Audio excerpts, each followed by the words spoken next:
नमस्कार मित्रांनो, आपल्या अध्यात्मकथा या चॅनलमध्ये तुमचं मनपूर्वक स्वागत आहे. आज आपण ऐकणार आहोत पवित्र आणि चमत्कारमय अशा श्री गुरुचरित्र ग्रंथातील पहिल्या अध्यायातील कथा. ही कथा आहे एका दुःखी भक्ताची, ज्याचं नाव होतं नामधारक. जीवनातील संकटांनी त्रस्त झालेला हा भक्त शेवटी गुरूंच्या कृपेने कसा मार्ग शोधतो हे आजच्या कथेत आपण जाणून घेणार आहोत. चला तर मग श्री गणेश आणि सद्गुरूंचे स्मरण करून कथा सुरू करूया. श्री गुरुदेव दत्त. पूर्वीच्या काळात एक अत्यंत धार्मिक आणि सदाचारी ब्राह्मण होता. त्याचं नाव होतं नामधारक.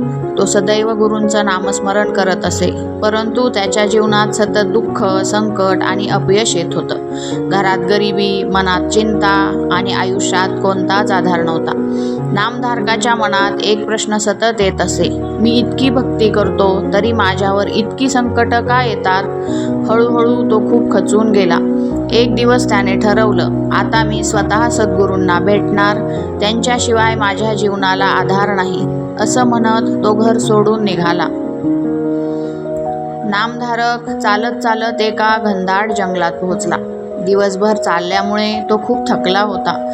भूक, तहान आणि निराशेमुळे त्याची अवस्था अत्यंत वाईट झाली होती. तो एका झाडाखाली बसला आणि दुःखी मनाने प्रार्थना करू लागला. हे गुरुदेव, जर तुम्ही खरंच भक्तांचे रक्षण करत असाल तर मला दर्शन द्या. माझं जीवन अंधाराने भरलं आहे. इतकं बोलून तो रडू लागला. तेवढ्यात अचानक तिथे एक तेजस्वी योगी प्रकट झाले. त्यांच्या अंगावर साधे वस्त्र, डोळ्यात दिव्य तेज आणि चेहऱ्यावर विलक्षण शांतता होती. ते होते महान संत सिद्धमुनी. सिद्धमुनींनी प्रेमाने विचारलं, बाळा, तू इतका दुःखी का आहेस?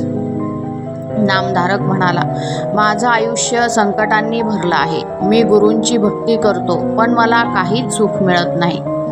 सिद्धमुनी हसले आणि म्हणाले, बाळा, गुरूंची कृपा मिळण्यासाठी श्रद्धा आणि संयम आवश्यक असतो. गुरु हेच परमेश्वराचे रूप आहेत. ज्यांच्या जीवनात गुरु असतात त्यांचं कल्याण निश्चित होतं. ते पुढे म्हणाले, जगात आई वडील जन्म देतात, पण गुरु जीवनाला योग्य दिशा देतात. अज्ञानाचा अंधार दूर करून ज्ञानाचा प्रकाश देतात. नामधारक अत्यंत लक्षपूर्वक त्यांचे बोल ऐकत होता. नामधारक नम्रपणे म्हणाला, महाराज, मला सद्गुरूंची संपूर्ण कथा ऐकायची आहे. त्यांच्या लीलांचे वर्णन ऐकून माझं जीवन धन्य होईल. सिद्धमुनी आनंदाने म्हणाले, तुझं भाग्य मोठं आहे. मी तुला श्री दत्तावतारांची आणि श्री गुरुचरित्रातील पवित्र कथा सांगणार आहे. सिद्धमुनी म्हणाले, या पृथ्वीवर जेव्हा धर्म कमी होतो आणि लोक दुःखात सापडतात, तेव्हा परमेश्वर विविध अवतार घेतात. कलियुगात भक्तांच्या उद्धारासाठी भगवान दत्तात्रेयांनी अनेक रूपे धारण केली. त्यापैकी एक महान अवतार म्हणजे श्रीपाद श्री वल्लभ आणि नंतर नरसिंह सरस्वती. त्यांच्या पवित्र जीवनातील घटना म्हणजेच श्री गुरुचरित्र. हे ऐकून नामधारकाच्या मनात आशा निर्माण झाली.